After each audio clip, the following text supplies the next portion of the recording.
Good afternoon all. I thought we could have a look at another iconic game today, a game which I have done before about 3-4 years ago before I was a YouTube partner. The video length was restricted back then to about 10 minutes, and there have been some requests to redo the video, so to give greater justice to the game, which I can do now with greater length. So we're going to try and look at the game again and do better justice through examining, for example, different defences, just to see how effective and sound the attack was in this game. So Kasparov playing white against Topalov, and Kasparov's rating at the time was 2812, and Veselin Topov's was 2700.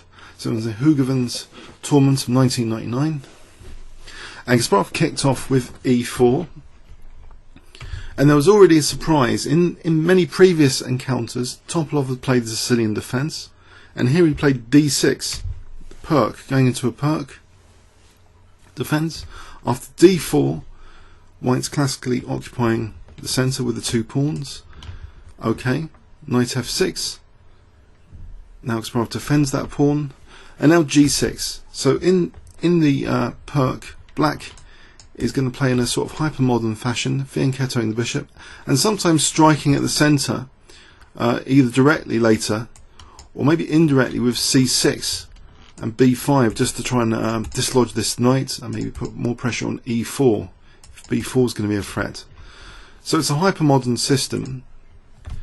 Bishop e3 now was played, which is less usual than playing f3. It's almost as if there's a provocation set to Veselin to play knight g4, because that's technically possible here.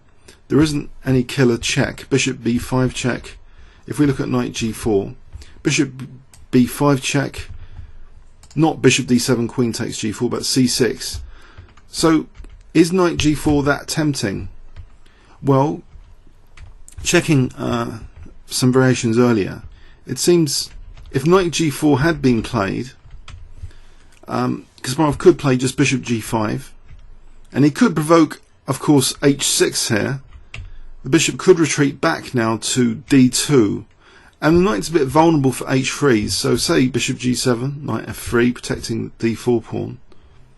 Now say black tries to strike it at d4, d5, c6, now the knight could be kicked back, and here white would have a good position. It's slightly better for white, but it's interesting. What's the evaluation here? So bishop d3, for example, a slightly better position for white. Okay. So after bishop e3, instead of knight g4, bishop g7 was played, and now Kasparov played queen d2 as though he wants to play bishop h6 and exchange off the dark square bishops. And if black castles into it, then that's going to be like a ready-made attack later with, say, f3, h4, h5 later, ready-made attack, as though he's playing against the Sicilian dragon. Again, there's also here a temptation to play knight g4 in this position. So let's have a quick look here. Knight g4 here, bishop f4, and now here, tactically black could even consider bishop takes d4, maybe. So queen takes d4, e5. But again, white would stand better with bishop e5, not wanting to exchange off queens and leave the king in the centre. Let's say knight takes e5, f4, knight bc6, queen d2, knight d7, knight f3. White would stand better again. So it seems both attempts to try and exploit white's omission of f3. There's adequate resources for white, but it's something to bear in mind if one is going to play this without f3. So I think Kasparov was keen to sort of get Veselin out of comfort zone by this slight omission.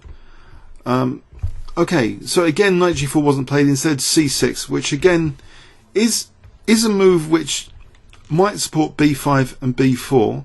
If white dares to castle queenside, then also queen a5 with a ready-made sitting target on c1. If this knight is driven to a passive square, not only e4 is going to be a bit more vulnerable. But also, if the queen was on a5, then a2 would be under attack as well. So, okay, there's some potential counterplay from black. It's here that Kasparov finally plays f3, so he's got that dragon kind of Yugoslav attack structure, except it's not a Sicilian defence. There is a Fianchettoed to pick off a dark square bishop and potentially weaken some dark squares. And it's here that black doesn't routinely castle. Both of these players could be classed, by the way, as play the position players. They're both capable of very accurate technical chess, both tactically brilliant, Topalov specialising in many games in the exchange sacrifice, the art of the exchange sacrifice. And, he fought with Anand for a world championship match, which, unfortunately for him, he lost, but he's capable of extremely dynamic technical chess. And he's aware of king safety, of course, in many of his games, and he doesn't want to routinely castle here. Instead, he plays b5, which is basically daring white to castle queenside. And if white did castle queenside here, then it's a sitting target. Let's have a quick look. If castling queenside here, then maybe b4 and queen a5 is quite dangerous. Let's have a look with Houdini here. So b4 slightly better for black, maybe this sort of position with queen a5. Or is it possible that it's about equal, but this isn't so great for white, potentially, with the king already committed to the queen side. With a move like knight c7, there might be stuff like this going on later, with threats like this using the b file, b2, and the queen on a5 could support a tactic, potentially like that. So anyway, Kasparov not keen to castle here. He plays knight ge2, which I think in his own notes of the game doesn't carry any immediate threat, it just develops a piece. It does block in this bishop, of course. And okay, the knight can be rerouted later to either g3 or maybe to c1, to b3 or d3. At the moment it's getting away, one could argue, with the bishop on f1. Knight bd7, there's an echo of knight b6 to c4. Is that a dangerous ghost of a threat to consider? Well, at the moment, not a major big deal for Kasparov. He takes the opportunity here to play bishop h6. Even though black might not commit to castling kingside, it's still useful to prevent black from castling kingside in any case. Now that the queen's on h6, preventing black castling kingside. But black, by playing b5, has also vacated b7 for a bishop, so potentially there's the option now of arranging to castle queenside. And one could argue, if white's a bit reckless on the dark squares, this could backfire on white on the dark square weaknesses in the position. It's not only black's dark square weaknesses. Okay, so bishop b7. And here, again, there's a temptation maybe to castle queenside, but again, it's going to run into things like b4 and queen a5. If we have a look at castling queenside here, b4, say knight b1, queen a5, this is a sort of position where white's, casting queenside is sometimes dangerous. There's a greater front of defense to have to defend. An example variation, a3, say rook b8, not casting queenside, instead trying to use the b file potentially. Say g4, taking on a3, knight takes, queen b4, and there'll be threats against the white king. In this sort of position, black might be even slightly better, potentially, slightly better for black. Okay. Even if the queens come off, as this variation shows, black should be okay. So Kasparov, in this situation, he actually uses up a move just for a bit of prophylaxis, but it's carefully considered, of course, to play a3. Okay. I mean, it also must factor in, clearly, knight b6 to c4, because then b3 might be less possible to play once a3 has been played. So this had to be very carefully considered, this tempo loss. And Veselin doesn't play knight b6. In fact, he strikes at white's d4 square by playing e5. Okay, giving the option of ed at some point later. And maybe even knight e5 instead of this knight b6 to c4. So, Kasparov just castles queenside now. He dares to castle queenside. But another perk of e5 is the queen doesn't have to come out to a5. It can come out more centrally, actually, to e7 now that that's been vacated. Let's have a quick look at queen a5 to see if it's at all effective here. Queen a5. There could be a problem with d takes here. Let's say black tries to justify the queen on a5 with b4. Takes, takes. King b1, which would vacate the c1 square, maybe for a useful tempo gaining manoeuvre, or just to get the knight to b3. Let's say black went in for an attack. Knight c1's possible here. Knight b3. And okay, the attack cannot be continued that easily, it seems. As soon as knight c5 happens, I believe queen g7 might be a possible move. Queen g7 is a possible move. Okay, so queen g7, king 7, no, that's a bit dangerous. A better move here, let's have a look at rook f2, that's what's considered a better move. So where is the attack ending up? On the queen b3 here, queen g7 is more effective, it seems, from this engine analysis. Okay, so this is one sort of scenario. If black tries to go on the attack, the queen might have a useful possibility of queen g7, and the d file could be used by white potentially, and there's menacing threats of queen f6. If the knight ever left d7, queen f6 would be, I think, crushing. Well, it's actually winning the rook anyway on h8. So that kind of scenario means that maybe black is wise not to go in for queen a5. But it's a possibility that needed to be factored in. So queen e7 was played.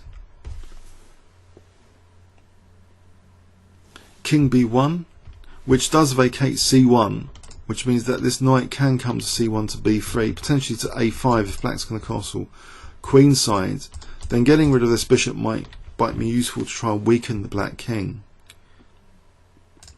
Now the move a6 was played here, possibly because Veselin was a bit concerned about d5 and b5 being a bit weaker. a6 supports b5, that's one reason for playing it. But also maybe, you know, later black might want to play c5 as well, as d5 being a threat from white. If he had, for example, just castled queenside, let's have a quick look at d5. So say takes, takes, with b5 on a6 now, queen e3, and it's pleasant for white, although perhaps not such a big deal. Okay, so a cautious move from black as well then, a6. So they both played these kind of cautionary prophylaxis moves. Now knight c1, so a neat little knight manoeuvre to get to a5. Is the knight effective on a5? Well, it's to do with king safety. Okay, it looks a bit decentralized if it goes to a5 on that little journey. But king safety is, of course, has to be factored in to strategic considerations. So black does castle queenside now. So one question is, you know, is this queen actually that useful now that queen g7 is not such an effective threat? But is the queen able just to go back anyway to re-centralize? Does it matter about the loss of time? Are white's dark squares slightly weakened with the exchange of the dark square bishops as well as black's? After knight b3, it seems as though Black is keen to use a central dark square now. By playing the move e takes d4, it doesn't make this central dark square available.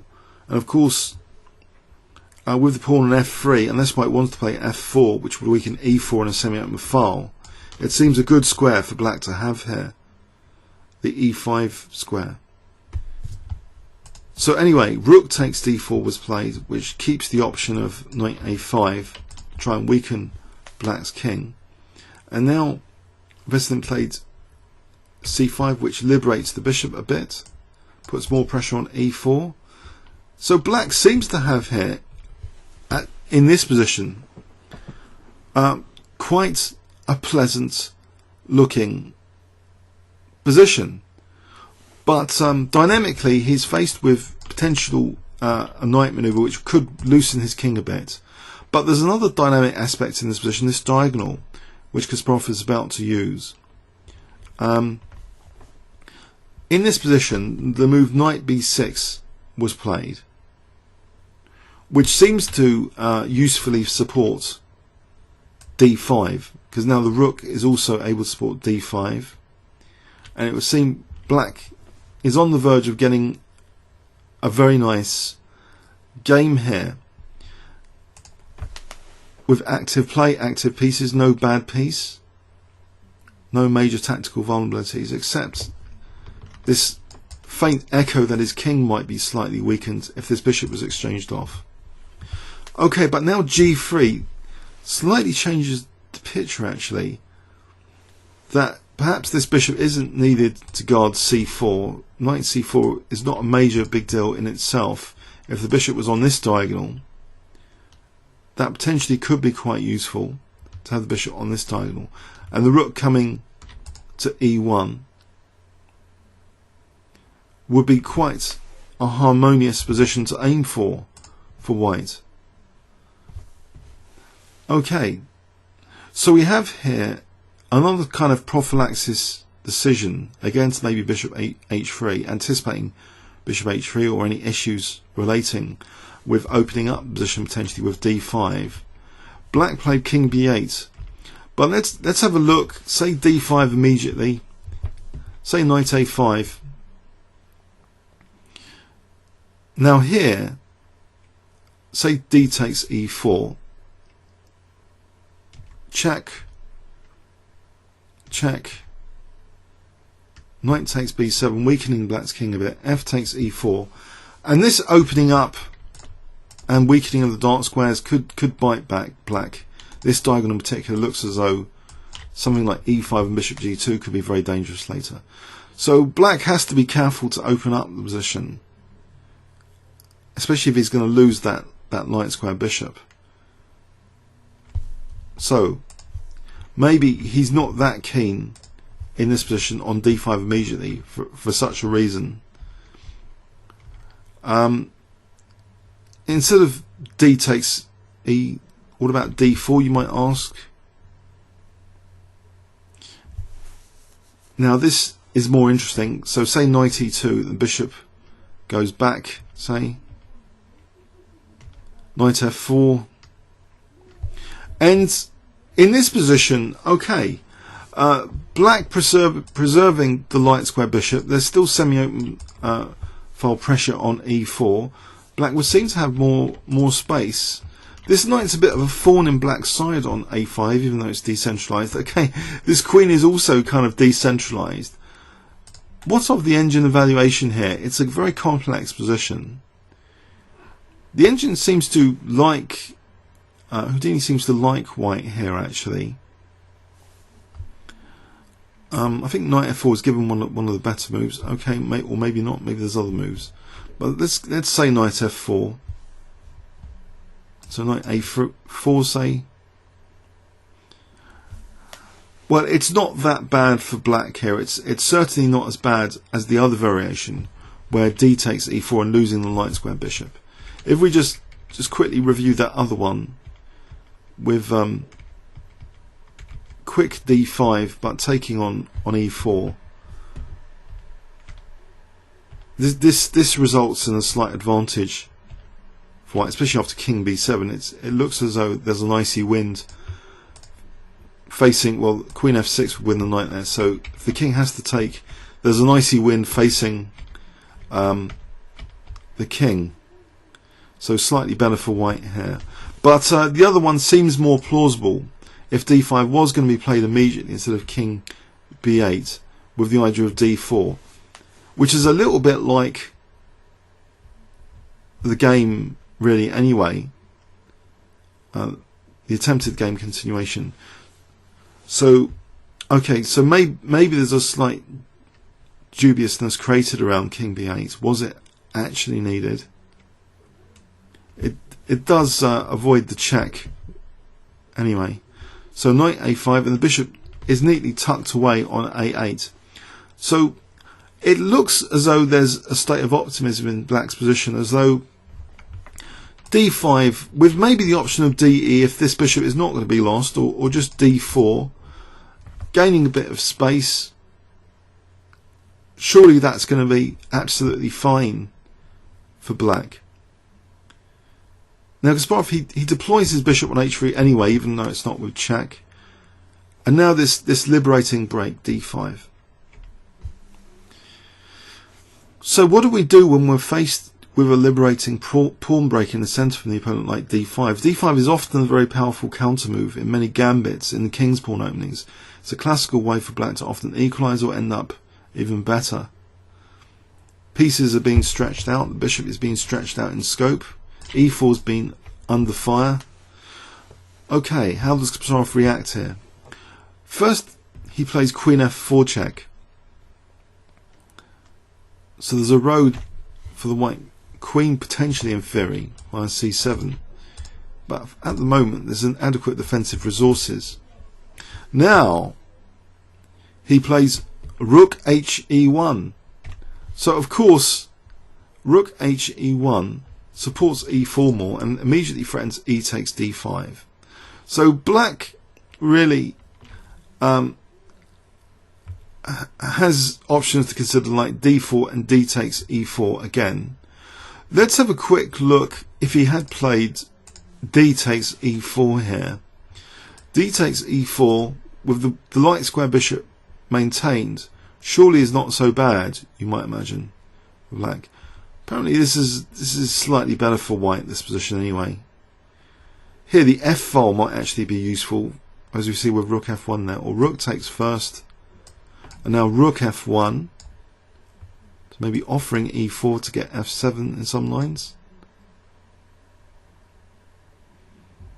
Technical move rook d4, but let's say a move like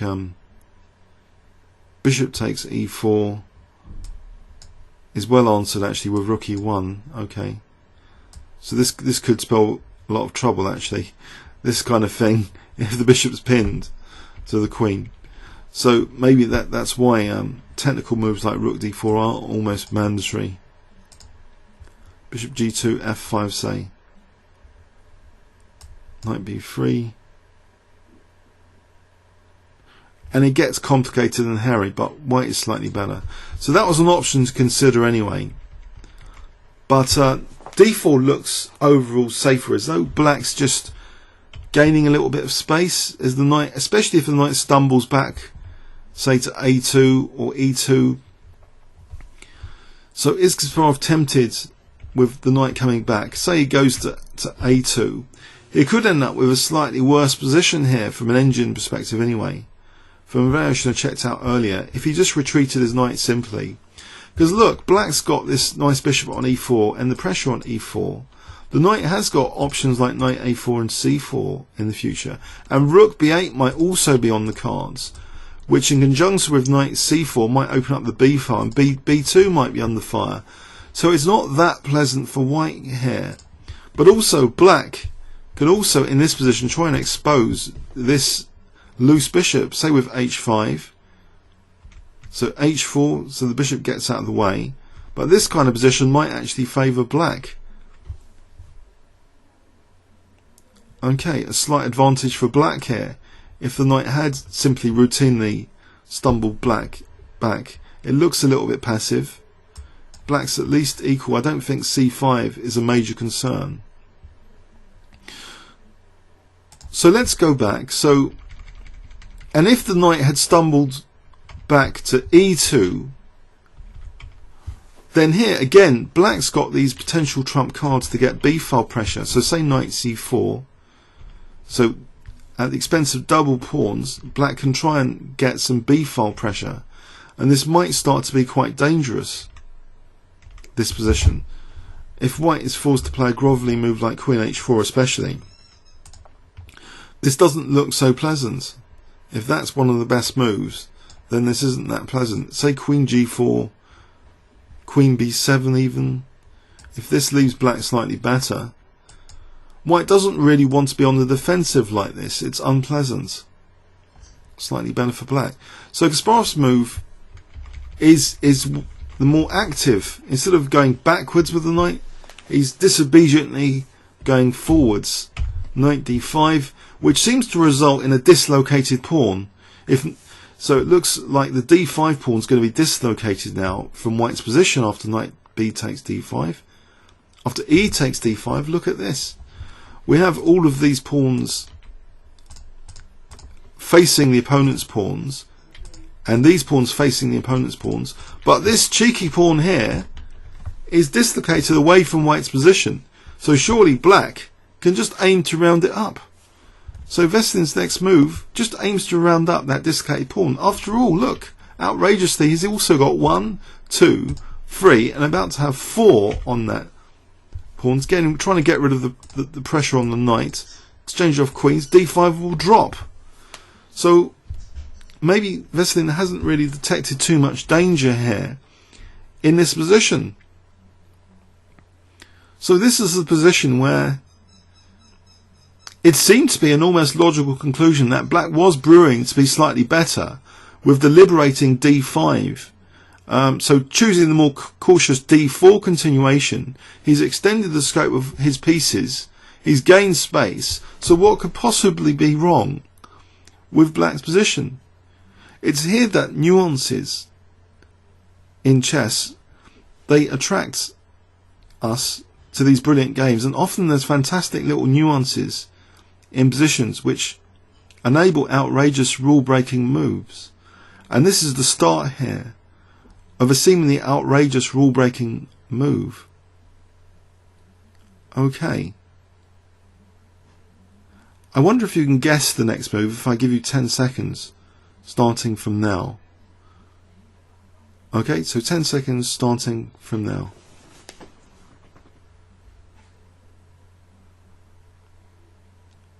Okay, Kasparov played the brilliant rook takes d4. So one rook is sacrificed. And after c takes d4, guess what he played now?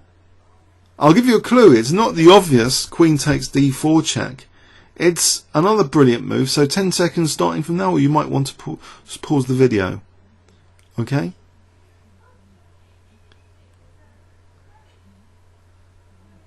Okay. Now, the move Rook E7 check was played. So what on earth is going on here? Now this rook was played apparently very quickly by Kasparov. It cannot be taken, it's not a true sack. Though the reason it can't be taken is black gets basically mated. If it's taken here, queen d4 takes d4 check, the king is forced to go to b8. Queen b6 check. Now, because the bishop's covering c8, the bishop has to interpose here. Now, knight c6 check, forcing king a8, and here queen a7. So the rook is actually immune from being captured here. Okay. So the king is now forced, it seems, to go up the board. So there's a question also, what if it went to b8? Well, we'd have a similar pattern emerging. Queen takes d4 is actually threatening queen a7 mate, because that rook on the 7 is quite dangerous. The queen cannot take for the reasons just shown. So let's say knight d7, but here bishop takes d7 is very dangerous. Rook takes d7. Rook takes d7, queen takes And now queen takes h8. There's a tactical vulnerability. That queen is not only attacking over there, but also that rook on h8. So there's a very powerful dual attack here with the queen on d4. Even this can be seen as a tactical vulnerability in some lines. So king b8 seems to be very dangerous. Let's try and prove maybe with engine analysis that that's the case. That in this position, surely you might think, is there anything else? We've ruled out knight d7 because there's a vulnerability, it seems, on h8 as well. So what about rook d7? Well, here bishop takes d7 is apparently crushing. So if knight takes d7, you can just take the rook on h8. If rook c6, well, this is getting desperate. It's huge advantage for white. Black cannot just give up the rook. So this is game over, this position, if king b8. King b6 is virtually forced. So the king's coming up the board. And I believe Kasparov had in mind beautiful game Lasker against St George Thomas, where the king was brought up the board for a spectacular mate. He had visions of great beauty already now, glimmer on the horizon of the outline of the combination. And so the king's been sucked up the board, and he thought surely such things, are fictional. They don't actually happen in real games. But here it's happening. Queen takes d4 check, offering up the knight. The king's been sucked up the board. Okay. King takes a5. Now apparently Annan's suggestion to save the game here later was queen c5. In this position, white can still be better with queen takes f6. And there's a stunning resource here in this sub-variation. Absolutely stunning. Which I would like to test you on. So this is not what happened in the game. But can you see a fantastic resource here? And it opens up new meanings of this game. That there's such seemingly quiet resources. Not a bang bang smash Batman type move here. If I give you 10 seconds here, what would you think is a key move for white? So 10 seconds starting from now to refute Annan's suggestion of defense.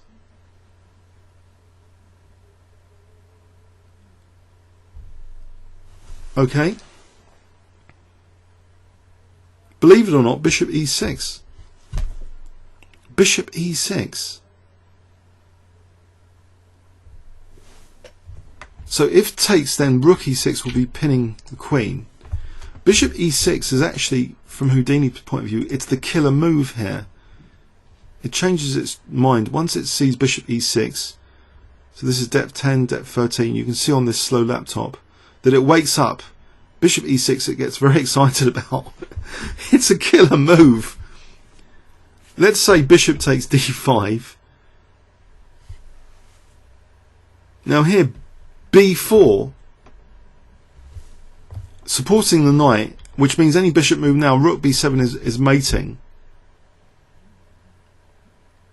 Okay, what is going on here, you might ask? What about takes? There's check, that's mating. Queen c5 just take. What defences are there here? Bishop c6, keeping an eye on b7. Queen takes f7. Again, renewing rook b8 as a threat. So say rook b8, knight takes c6, and there's no defence for the black king. The black king's pretty naked here. Queen f4 threatens nasties like queen e3 or queen d4. So that's unpleasant for black, clearly, to lose the queen like that. So it seems bishop e6 creates a number of issues for black, technically. Now, this is an ultra precision move. What about just taking the knight then, you might ask?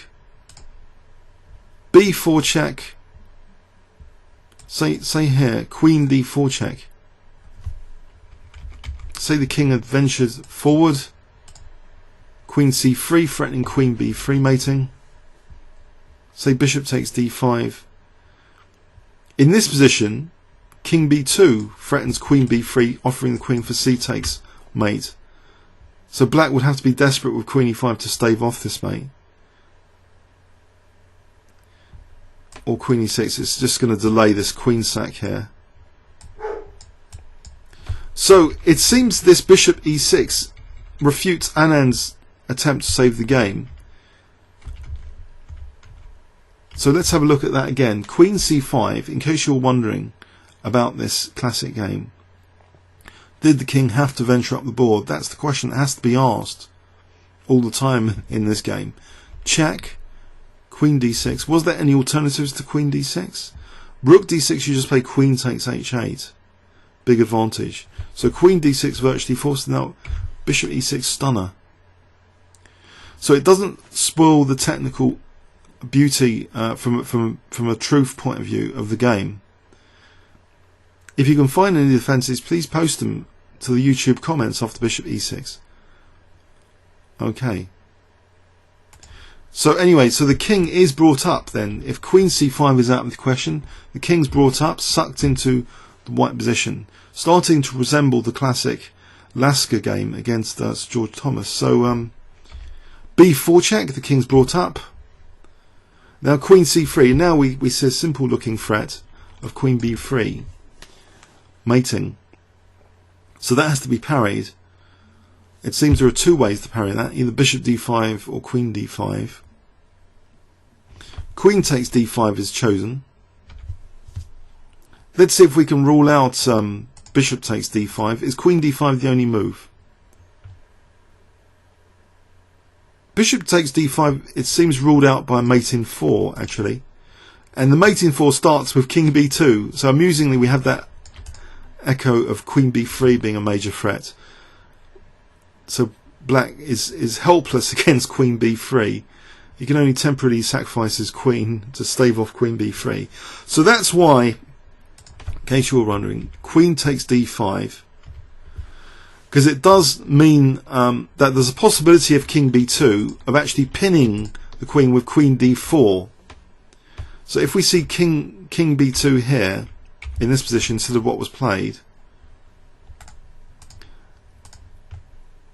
so Topolov's attempt at defence, the point would be revealed here with queen d4, and believe it or not, the whole game would have been spoiled here at this point, totally spoiled. You can see -10 for black.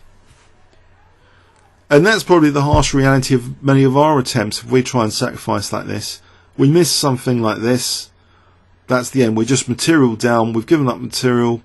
Okay, our chance of brilliancy is refuted in simple fashion. Okay, so queen takes d5 looks like, is that the end of the story? No. Kasparov creates new threats for mating nets around the black king. He plays actually rook a7. So now there's a threat of rook takes a6 mating. And okay, how can black defend the a6 pawn? Can he not play, say, rook d6? Does he have to give back material here? That might be your logical question. So say rook d6. Well, here again now, king b2 is actually more effective. Queen d4 is now ruled out. We've got a deflection move here. Either way, to get mate either way, either with rook takes, winning the queen is okay. Actually, just winning the queen's fine there. It's still a mate in 4 as well, apparently. Or just taking here, of course, because there'll be the cute mate on a6. So basically rook d6 is ruled out. So black plays what seems to be, from an engine point of view, believe it or not, at depth 20. And this is the magnificence of the game. We're talking Houdini 2.0 at depth 20 is labelling this as equal bishop b7. Offering back the bishop, offering back material, distracting white from the mating nets. Okay, so Kasparov takes on b7. And now we see what is not liked by the engines, queen c4 actually, which is what Topolov played. Now there was a suggestion made by Topolov himself to Kasparov the next day, actually, about rook he8, which is the third on the list here. So the move played was queen c4, but let's have a look at rook he8. What is going on here with rook he8? How does white try and play on his threats? Is this still on the cards, for example, or is queen d4 now ruling that out? Well, I believe it is. It might simply be ruled out now by just queen d4 again, like in the previous variation. So black is not facing danger here of being mated, it seems. But in this position, there's a key move as well, which keeps white's advantage.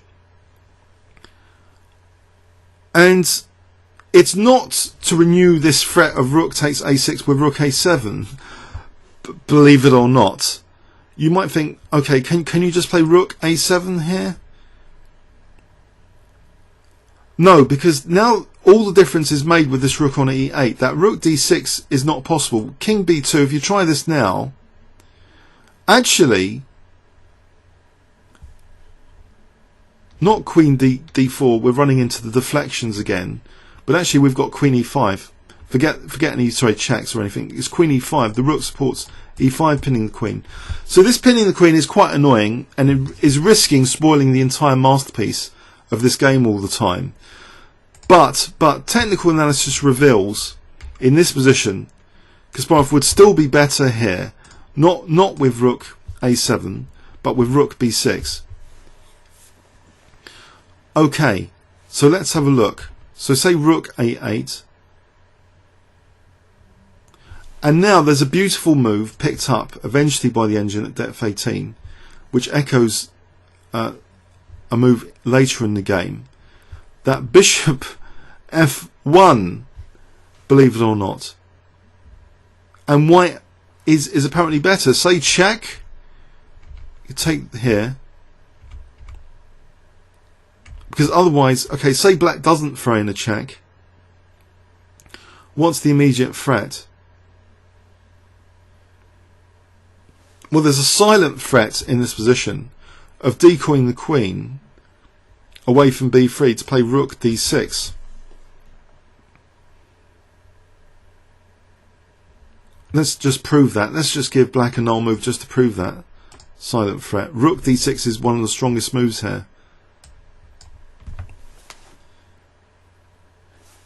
You see, with the bishop covering c4, where's the queen going now? If black tried to counter-attack on white's queen, you might ask queen takes f6. And now actually there's a threat of rook a6 mating as well. You might there's no check, rook takes d1, so this is absolutely crushing. So that token move just demonstrates that rook d6 is a silent killer threat here. Now in this position after bishop f1, okay, it rules out this this queen c4, but you might think, okay, can black not do anything here? Is this really the case? What about knight d7, for example? Knight d7 attacking the rook. Again, rook d6 is the key move. It seems. It's a very, very powerful decoy of the queen away from that b3 square. Say check. King b2 is possible here. Now say this pin being relied on here. The pin in this position can be broken now with rook d4, again renewing the threat of queen b3. This is really technical stuff.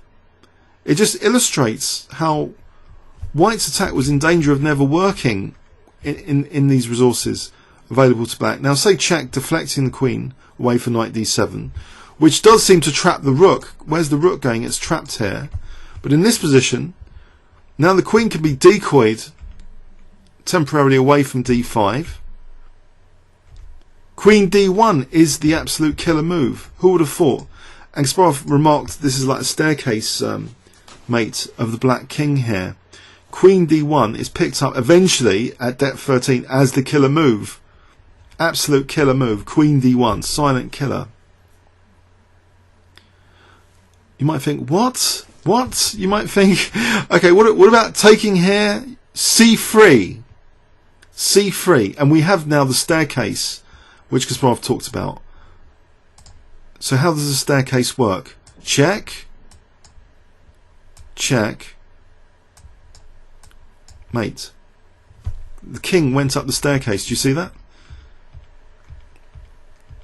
Forced up the staircase to a4, mated on a2. So queen d1, mating 4. It's in black and white there, if you don't believe me. Mating 4. How does black king escape? So it seems this move, queen d1, is a killer move in this position. Okay. So where were we, you might be wondering. So if we go back to the game, we're at this point of rook takes b7, where rook h e8 had been mentioned by Topalov the next day, as though this was the key defence of the game, which might have made the game unsound. But it seems, with the pyrotechnic looking rook b6, it seems that the technical merits of the game is all preserved, that white was indeed winning this position. Okay, so in the game, queen c4, which was the move apparently Kasparov had been expecting and relying on, in fact, relying on queen c4. Okay, he's content to be the exchange down, taking out time out to win the knight on f6. It's not just winning knight on f6 though, it's threatening mate. It's not that slow, it's threatening mate. Queen takes a6 will be mate. So how does black now defend a6? The move he played actually was king takes a3, aggressive, because it dismantles b4, it seems. Let's say he was content just to protect a6, or throw in a check, maybe check, king b2, and now defend a6. Okay, let's have a look. Let Yunjin chew on this position. Is there any interesting findings here?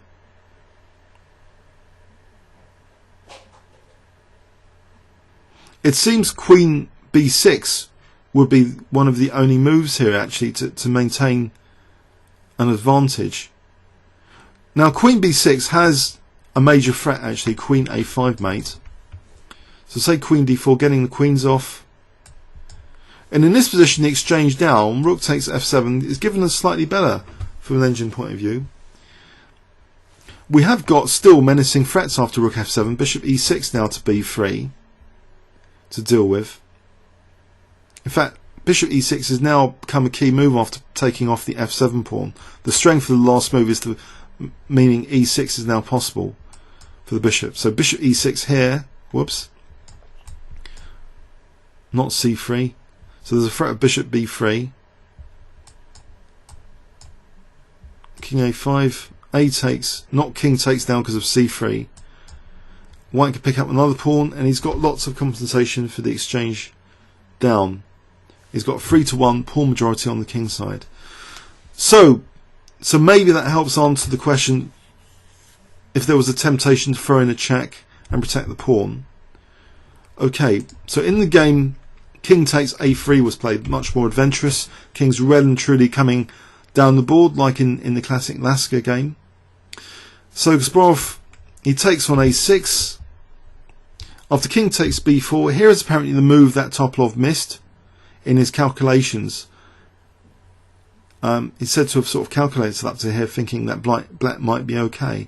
So if I give you 10 seconds here, can you guess Kasparov's next move here, which was the move that Topalov apparently missed?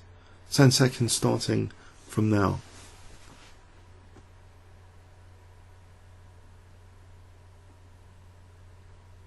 Okay. C3 check. C3 check. What is going on after C3 check? Let's look at some simple ideas after C3 check. Say queen takes c3,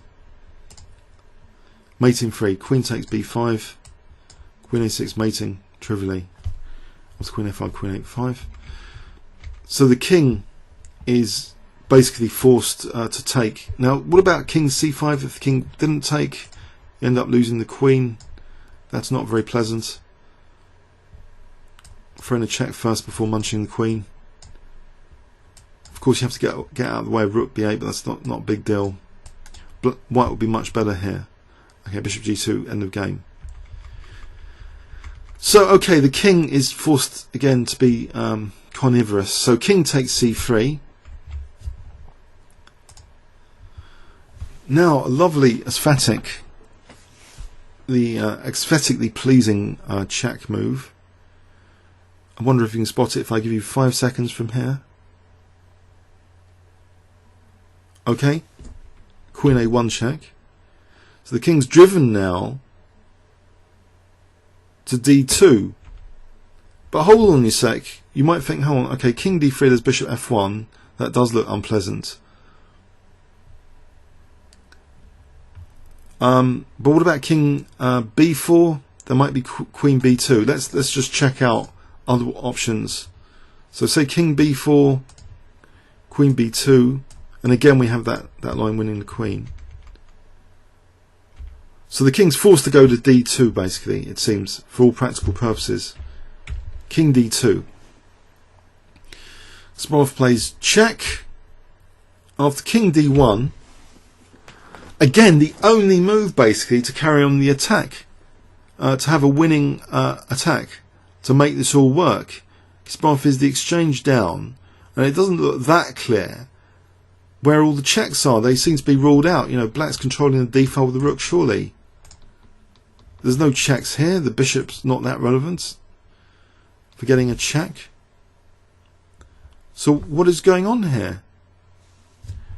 It's an only move scenario. I wonder if you can guess it if I give you 10 seconds here. Can you guess Kasparov's move here? 10 seconds starting from now.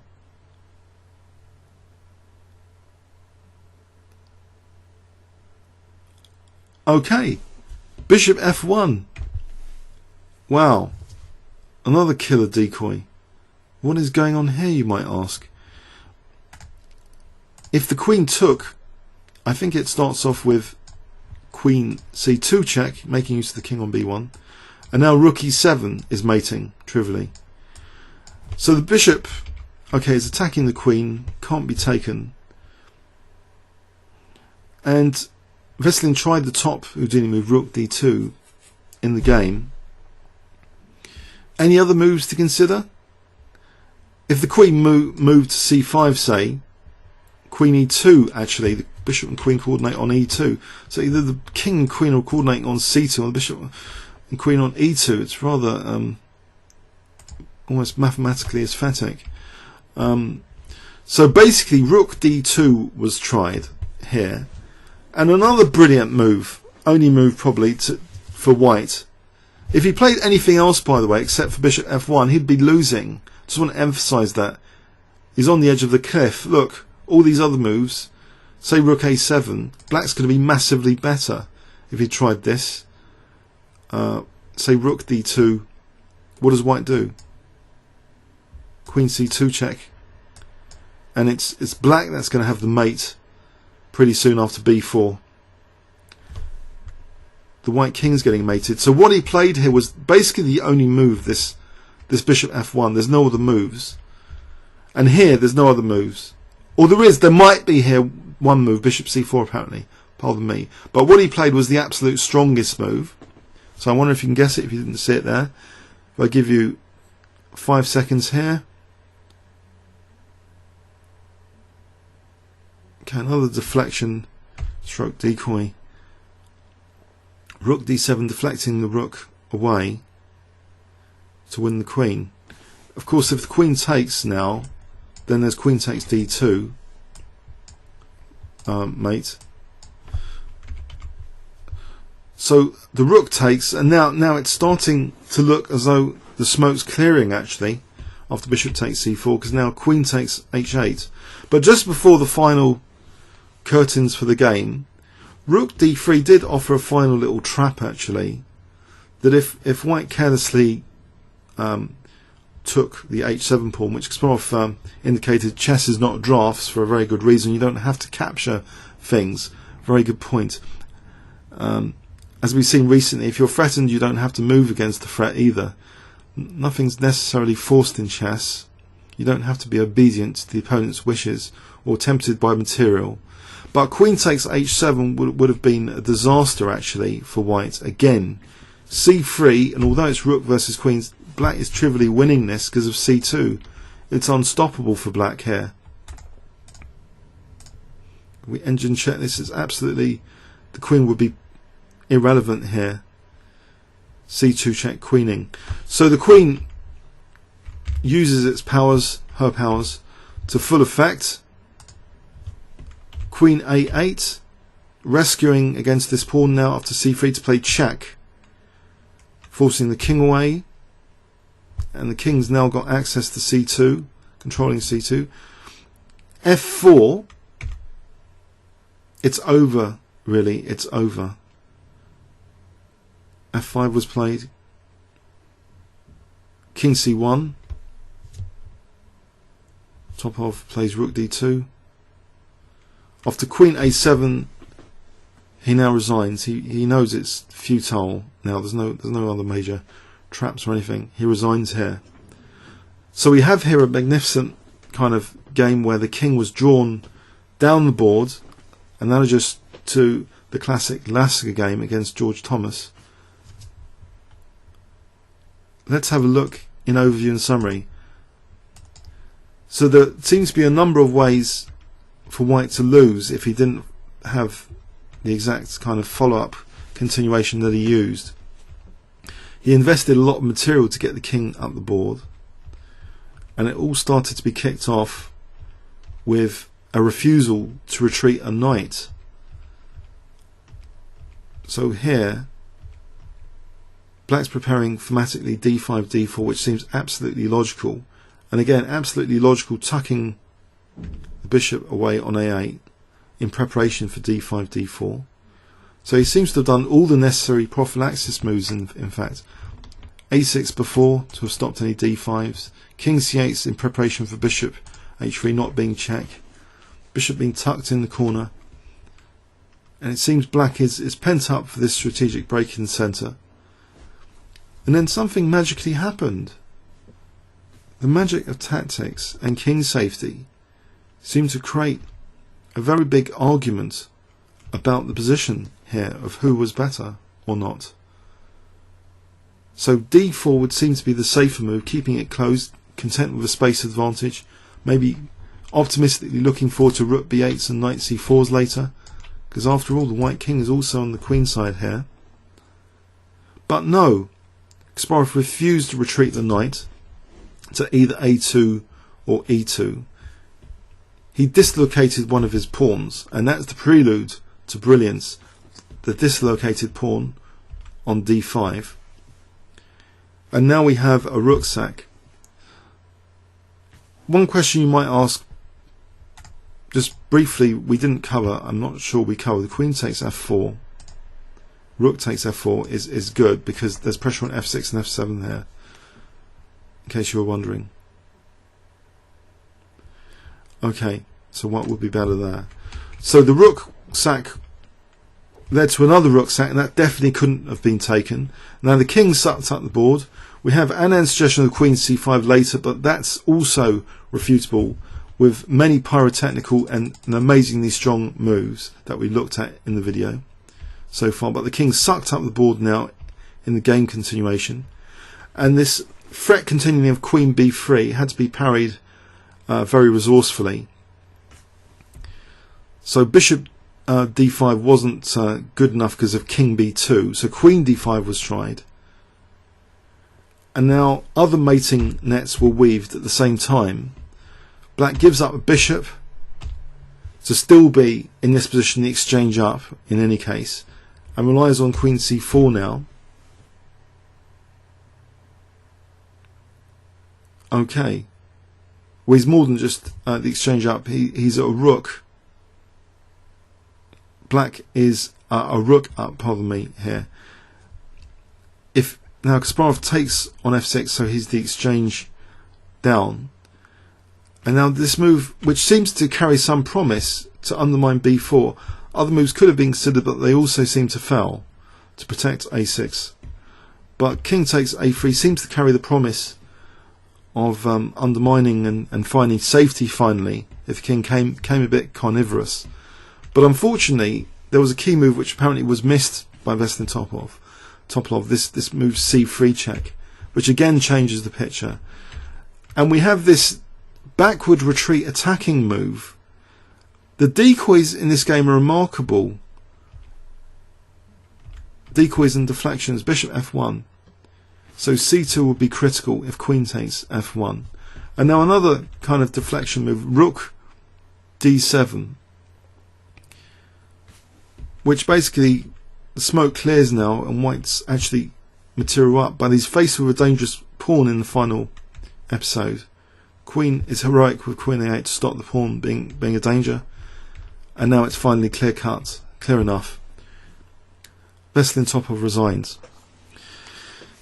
Funny enough, the last game of Kasparov's career was losing to Topalov, and Topalov said in the interview, which is on YouTube, that there might be future champions, even himself or Anand or Kramnik, the likes of these players. But Kasparov, he basically indicated, was in a different league to them. No one will be winning like Kasparov won games. This is regarded as one of Kasparov's immortal games. Comments or questions on YouTube? Thanks so much.